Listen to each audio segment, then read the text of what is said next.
सिनेमामध्ये जेव्हा हिरो म्हणतो ना की झुकेगा नहीं साला, तेव्हा टाळ्या वाजतात. पण जेव्हा खऱ्या आयुष्यामधील गुंड राजकारण्यांच्या वरदहस्तानं माजलेले बाहुबली हा डायलॉग मारतात, तेव्हा काय होतं? तेव्हा कायदा त्यांना असा काही झुकवतो की त्यांचे सगळे तेवर ढिले पडतात. सध्या पश्चिम बंगालमधनं असाच एक धक्कादायक आणि तितकाच डोळे उघडणारा प्रकार समोर आलाय.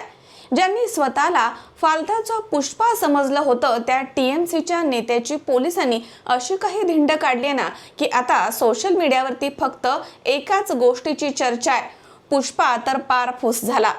काय प्रकरण आहे समजून घेऊयात. नमस्कार, मी दुर्गा. पश्चिम बंगालमधील फालताचे TMC नेते जहांगीर खान यांच्यावरती खंडणी गोळा करणे, मतदारांना धमकावणं आणि हिंसाचार माजवणं असे अनेक गंभीर गुन्हे दाखल आहेत. निवडणुकीच्या काळामध्ये जेव्हा पोलीस अधिकारी अजयपाल शर्मा तिथे कारवाई करायला आले, तेव्हा हे महाशय कॅमेऱ्याच्या समोर छाती ठोकून सांगत होते, तो सिंघम असेल तर मी पुष्पा आहे, झुकेगा नहीं साला. विचार करा, लोकशाहीमध्ये राज्य करणाऱ्या पक्षाच्या नेत्यांना कायद्याची इतकी भीतीच उरली नाहीये का? ममता बॅनर्जी यांच्या राजकारणावरती नेहमीच आरोप होतो की तिथे पक्षाच्या नावाखाली असे अनेक स्थानिक बाहुबली पाळले जात आहेत जे सत्तेच्या जोरावरती सामान्यांचा छळ करतात. पण सत्ता बदलली किंवा कायद्याचा बडगा कडक झाला की काय होतं, याचं जिवंत उदाहरण म्हणजे जहांगीर खान. आता नवीन अपडेट आहे की न्यायालयाकडनं मिळालेले कायदेशीर संरक्षण संपताच हे पुष्पराज थेट भारत नेपाळ बॉर्डरवरनं पळून जाण्याच्या तयारीमध्ये होते. पण पश्चिम बंगालच्या स्पेशल टास्क फोर्सनं त्यांना नेपाळ बॉर्डरवरतीच दबोचलंय.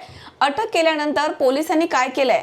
फालताच्या ज्या भागामध्ये लोकांवरती त्याची दहशत होती त्याच भागामध्ये त्यांची थेट हाफ पॅन्ट आणि टी-शर्ट वरती धिंड काढली आहे. पोलिसांचा हा अंदाज कदाचित कायद्याच्या चौकटीमध्ये वादाचा ठरू शकतो, पण सर्वसामान्य जनतेला यामुळे एक मोठा संदेश मिळाला आहे.